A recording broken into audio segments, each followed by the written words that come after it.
Hello everyone, myself AK and I welcome you all to this platform. Today we are going to discuss the syllabus of paper 3 section B, that is public administration and good governance. इस section में जो हमारा पहला sub section है, इस section में जो हमारा पहला सब सेक्शन है वो है पब्लिक एडमिनिस्ट्रेशन में क्या देखना है हमें। इंट्रोडक्शन है, मीनिंग, स्कोप और significance. Next topic is public and private administration, government और डिपार्टमेंट्स के जो फंक्शंस होते हैं जो बात करनी है। और प्राइवेट एडमिनिस्ट्रेशन में किस तरह से वर्क कल्चर होता है, किस तरह से प्राइवेट एडमिनिस्ट्रेशन फंक्शन करती है, इन सब चीज़ों के बारे में पढ़ना है। इन दोनों में डिफरेंसेस क्या होते हैं ये भी जानना है और सिमिलरिटीज़ कहाँ तक होती है ये भी हमें जानना। थर्ड है हमारा यूनियन एडमिनिस्ट्रेशन है, इसमें हमें सेंट्रल सेक्रेटरीट के बारे में देखना है। ठीक है, सेंट्रल सेक्रेटरीट, कैबिनेट सेक्रेटरीट कहाँ होते हैं सारे, ये सारे दिल्ली में है।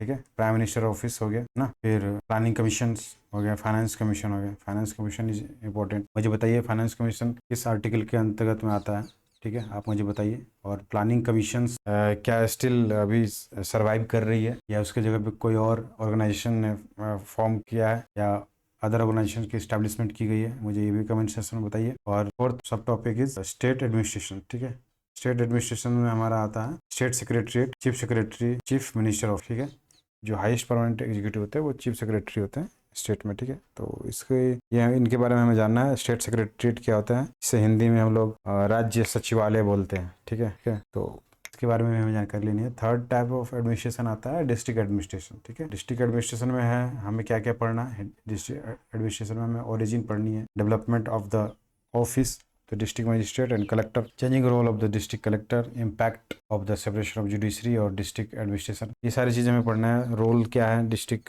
कलेक्टर के, फिर हमें जुडिशरी से किस तरह से एग्जीक्यूटिव को अलग किया जाना जरूरी है ये भी इसके बारे में पढ़ना है। ठीक है, उसके इम्पैक्ट क्या होंगे और कंसिक्वेंसेस को भी हमें पढ़नी होगी। ये सारे अच्छे टॉपिक सब टॉपिक के अंदर आएंगे, इसको काफी अच्छे से प्रिपेयर करना होगा। नेक्स्ट सब टॉपिक है पर्सनल एडमिनिस्ट्रेशन। पर्सनल एडमिनिस्ट्रेशन में हमारा आता है रिक्रूटमेंट ऑफ सिविल सर्विस। ठीक है, और इसके अंतर्गत कौन कौन सी इंस्टीट्यूशन है जो कैंडिडेट्स होते हैं, जो एस्पायरेंट्स होते हैं, जो जो एग्जामिनेशन देते हैं, ठीक है, उनकी रिक्रूटमेंट किस संस्था के द्वारा होती है, तो वो है सेंटर में यूनियन पब्लिक सर्विस कमीशन। ठीक है, और स्टेट पब्लिक सर्विस कमीशन होती है स्टेट में। ठीक है, कैंडिडेट्स को रिक्रूट करती है। इसी में आगे चलकर है training of civil servants, leadership and its qualities, employment and moral productivity, ये सारे टॉपिक्स जो है हमें देखने हैं इसमें। नेक्स्ट टॉपिक है delegation, centralisation and decentralisation of authority. Delegation का मतलब होता है कि आपने किसी को अपनी पावर दी है so that he could execute those power in behalf of you, execute करने के लिए, या फिर अगर लॉ मेकिंग प्रोसेस चल रहा है तो उसमें लेजिस्लेशन को फ्रेम करने में। ठीक है, उसे ही डेलीगेशंस कहते हैं। सेंट्रलाइजेशंस मतलब एक सारे चीज़ों को किसी एक सेंट्रल अथॉरिटी के अंदर में ले आना, सिंगल अथॉरिटी के अंदर में ले आना ही सेंट्रलाइजेशन कहलाता है। उसके opposite decentralisation of authority means अपने पावर को शेयर करना विथ होम, अपने से नीचे के सबऑर्डिनेट्स के साथ पावर को शेयर करना ही डिसेंट्रलाइजेशन ऑफ अथॉरिटी कहलाती है। ठीक है, उसी के साथ ही नेक्स्ट आता है निकल के ब्यूरोक्रेसी।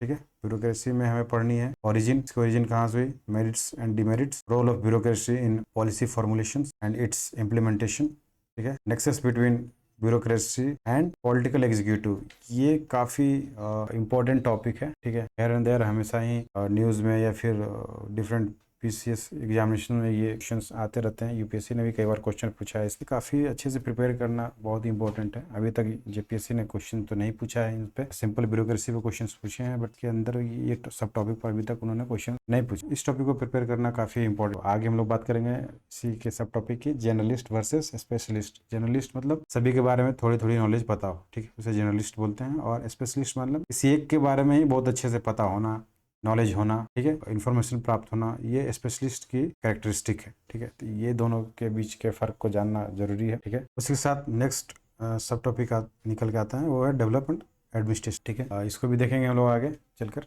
नेक्स्ट टॉपिक है डिजास्टर मैनेजमेंट, और इस पे अभी लगातार 2 जेपीएससी एग्जाम मेंस एग्जामिनेशन में 6th जेपीएससी और 7th जेपीएससी में क्वेश्चन आया है। ठीक है, इसमें देखना है हमें immediate and long term measures. अब डिजास्टर मिटिगेशन मतलब क्या होता है, कोई भी डिजास्टर है, फॉर एग्जांपल फ्लड, जैसे बिहार में रेगुलर फ्लड आते हैं। ठीक है, तो हमें पता है कि बिहार में फ्लड आते हैं, हर साल आते हैं, और तो हम एज एडमिनिस्ट्रेटर या हमें क्या करना होता है कि उस रिस्क को जो हर साल होने वाला है उससे हम लोग किस तरीके से उसके इफेक्ट को कैसे कम कर सकते हैं, प्रभाव को कैसे हम कम कर सकते हैं, या फिर वो लेस सेवियर कैसे हो, इसके बारे में हम लोग इंपॉर्टेंट स्टेप क्या क्या लेते हैं, वो सारे स्टेप्स कहलाते हैं मिटिगेशन। जैसे फ्लड है, अब बिहार में फ्लड है तो हम क्या कर सकते हैं, एम्बैंकमेंट बना सकते हैं, चारों तरफ के जो एम्बैंकिंग कर सकते हैं हम लोग, ठीक है। इंफॉर्मेशन डिसमिनेशन भी कर सकते हैं, अगर जैसे पता हो कि फ्लड आ रही है तो हम सब जगह सर्कुलेट कर देंगे ये मैसेज की फ्लड सिचुएशन आने वाले हैं और आप लोग सेफ जगह पर चले जाएं,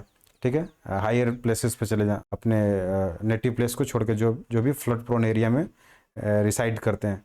तो ये सारे स्टेप्स को लेना मिटिगेशंस कहलाता है। हाँ, प्लस उसके साथ साथ फ्लड अगर अकर होता है तो उस समय हम लोग बचाव कार्य में सेना की हेल्प ले सकते हैं। ये सारे स्टेप्स भी उस मिटिगेशंस में आते हैं।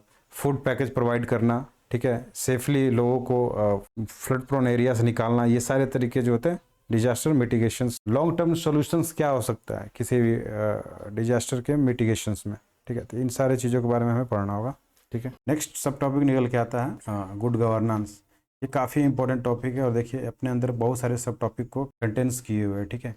इसके अंदर में जो हमें पढ़ना है वो है meaning and concept of good and responsive governance, ठीक है। Main feature of good governance, accountability, transparency, honesty and quick delivery. ये सारे कुछ जो टॉपिक हैं, अकाउंटेबिलिटी, ट्रांसपेरेंसी, ऑनेस्टी, ये तो यूपीएससी के पेपर 4 एथिक्स से रिजेंबल करते हैं। अगर आप में से बहुत लोग यूपीएससी की तैयारी कर रहे हो तो उसकी उन सारी एथिक्स 4 के जो नोट्स हैं यहाँ काफ़ी काम आ जाएंगे। गुड गवर्नेंस भी वन ऑफ द टॉप सब topics in UPSC paper 2, that means GS paper 2, वहाँ भी सेम ही ये सारे सब टॉपिक्स होते हैं वहाँ भी, ठीक है। तो अगला सब topic role of civil society and people participation in good governance. Grievance redressal mechanism क्या हो सकते हैं, Lokpal, Lokayukta, central vigilance commissioner, ये सब सारी चीज़ें जो आती हैं वो ग्रीवांस रिड्रेसल मैकेनिज्म के अंदर आती है। क्वेश्चन शॉर्ट फॉर्म में भी आ सकते हैं, डिस्क्रिप्टिव वन जो लॉन्ग आंसर है उसमें भी आ सकते हैं। नेक्स्ट है citizen charter, very very very important topic. Citizen charter में मैं इस बार एज्यूम कर रहा था क्वेश्चन आएंगे मगर नहीं आए, ठीक है, कोई बात नहीं, अगली बार आ सकते हैं। सिटीजन चार्टर को काफ़ी अच्छे से प्रिपेयर करेंगे आप सभी। ऑब्जेक्ट है, मशीनरीज क्या है, इसमें मेजर्स क्या ले सकते हैं हम इसके बिहाफ में, ठीक है। तो ये है सिटीजन चार्टर, ठीक है। इसमें इसके अंदर जो हमें पढ़ना है वो है राइट टू सर्विस, ठीक है, measures provided in right to service, right to information act, right to education act, the next one is consumer protection act, domestic violence against women prevention act, next is 6th old age act. इन सारे acts में क्या क्या measures लिए गए हैं, machineries क्या हैं, ऑब्जेक्टिव्स क्या हैं, ये सारी चीज़ों को पढ़ना। इन सारे एक्ट में क्या क्या मेजर्स प्रोवाइडेड हैं, ये सारे मेजर्स को हमें पढ़ना है। एक शॉर्ट डिस्क्रिप्टिव क्वेश्चन में पूछे जा सकते हैं, तो आप इन टॉपिक को काफ़ी अच्छे से प्रिपेयर करें, ठीक है। नेक्स्ट जो टॉपिक आता है वो ह्यूमन राइट्स, ठीक है। ह्यूमन राइट्स है, इसके अंदर पढ़ना है कंसेप्ट और मीनिंग क्या होता है ह्यूमन राइट्स के, universal declaration of human rights, ठीक है, यूएन के द्वारा डिक्लेयर किया हुआ कौन कौन से ह्यूमन राइट्स हैं वो सारे इस डिक्लेरेशन में मौजूद हैं, ठीक है। उसके अलावा हमें national human rights commission India का, ठीक है, स्टेट ह्यूमन राइट्स कमीशन के बारे में पढ़ना है, human rights and social issues, ठीक है।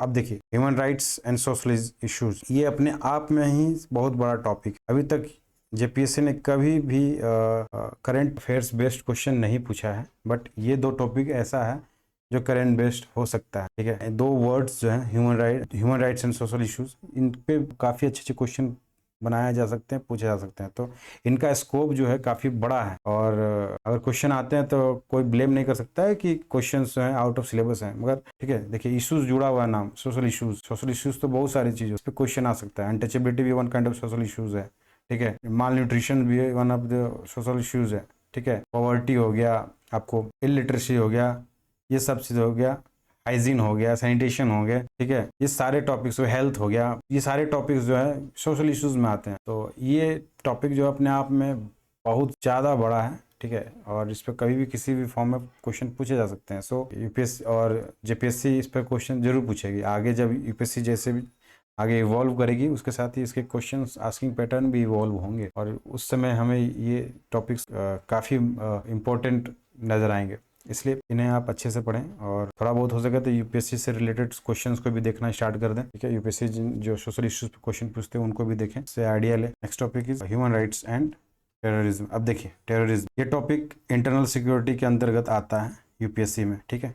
अब यहाँ ये वर्ड दे दिया है ह्यूमन राइट्स एंड टेररिज्म। इस पर अभी करेंट में बहुत सारी इश्यूज चल रही हैं, ठीक है ना। इस पे भी अगर जेपीएससी चाहे तो करंट बेस्ड क्वेश्चंस बना सकते हैं। हालांकि अभी तक क्वेश्चन आया नहीं है करंट बेस्ड, सिंपल से स्ट्रेट फॉरवर्ड क्वेश्चंस रहे हैं। देख सकते हैं कि बहुत हद तक जो सिलेबस है यूपीएससी से रिजेंबल करती है, ठीक है। और आपको कहीं ना कहीं उनकी मदद लेनी पड़ सकती है आगे चल के in terms of note making, current affair notes making and जो क्वेश्चंस को समझने के लिए यूपीएससी के कभी क्वेश्चंस को रेफर करने पड़ सके। हमने अभी तक सिलेबस को डिस्कस किया, अब हम चलते हैं बुक लिस्ट की ओर। क्या कौन कौन सी बुक को फॉलो करनी चाहिए हमें। तो अभी तक देखिए पब्लिक एडमिनिस्ट्रेशन के लिए मैंने जो बुक रेफर किया था वो एम लक्ष्मीकांत जी की बुक थी, उसको किया था, ठीक है।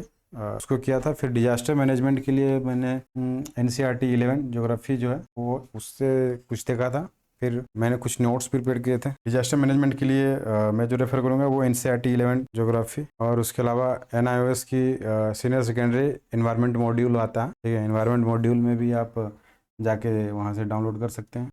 ये सारी बुक जो है section B public administration and good governance के लिए काफ़ी इंपॉर्टेंट होंगी। ह्यूमन राइट्स, आप जो कंसेप्ट मीनिंग यूनिवर्सल डिक्लेरेशन है, ये सारी चीज़ें आप लक्ष्मीकांत से कवर कर सकते हैं, ठीक है। सोशल इश्यूज और ह्यूमन राइट्स यानी again human rights and terrorism, ये आपको न्यूज़पेपर से कवर करने होंगे। हिंदी मीडियम के जो भी स्टूडेंट हैं, अगर वो हिंदुस्तान पढ़ते हैं तो वहाँ से अपना नोट्स प्रिपेयर कर सकते हैं। और जो इंग्लिश मीडियम से स्टूडेंट एग्ज़ाम देने वाले हैं वो द हिंदू या फिर इंडियन एक्सप्रेस किसी भी न्यूज़पेपर से आप इन टॉपिक्स पर नोट्स प्रिपेयर कर सकते हैं। अदरवाइज आप विजन आईएएस की जो मंथली मैगजीन आती है वहाँ से भी आप इस पर नोट्स प्रिपेयर करके रख के बना सकते हैं। इन टॉपिक्स पे वहाँ से आपको काफ़ी कुछ जानकारी मिल जाएगी, आप वहाँ से करें इन टॉपिक, ठीक है ना। ओके, अब बात कर लेते हैं क्वेश्चन आस्किंग पैटर्न की। तो क्वेश्चंस पूछे जाएंगे आपसे, तो वो होगा 10 MCQ बेस्ड क्वेश्चंस होंगे। Each of the question will carry 2 marks, then 20 marks will be stipulated for this 10 MCQs। के बाद आपको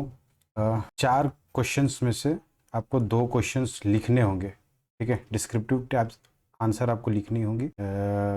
अराउंड 500 to 600 के वर्ड लिमिट्स में आपको लिखने होंगे, ठीक है। करीब 4 से 5 पेज होता है ये। 40 marks, so that would be 80 marks. तो टोटल हो गए आपको 80 + 20 100 मार्क्स। तो ये 100 मार्क्स के ये सेक्शन बी जो कि है public administration and good governance, और 100 मार्क्स के सेक्शन ए जिसमें इंडियन कॉन्स्टिट्यूशन एंड पॉलिटी से रिलेटेड क्वेश्चंस आएंगे। तो टोटल हो गई ये जो पेपर जो हो गया टोटल वो होगा 200 मार्क्स का, और जो टाइम दिया जाएगा एग्जाम के लिए वो होगा 3 आवर्स ड्यूरेशन। ये है क्वेश्चन आस्किंग पैटर्न, ओके। इसी के साथ ही हम स्टॉप करते हैं। Please do like, share and comment on this video and also subscribe this channel. Thank you very much.